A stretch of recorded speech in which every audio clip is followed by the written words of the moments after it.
kuya ake ciki ne kamar ka mata wuta mana na Muhammad kai ya ne wani kai ya zuwa nan gurin ba sallama ana shi uwar ka ya san waye ya ce mu sawa na san ba ya fa kai ba ya fa Allah ku sa mana ya kayu aka mu ka kula min da Allah ni ne ka bata ka ha baba to na mu mana ba ne da ya kamata ba Allah ne yamman kila yalla kunna na ci kama ya kamata fa ku sa min ga kan ji ana mu da kawai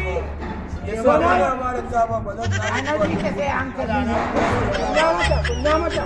kare ni mana kare man jibin da ba yan balle da ji an ci yalla dan kare mun daren nan naga tana bara ko ji ka san mun ana bi nan ba ya au kan shi kai au kan shi what kowa ma sai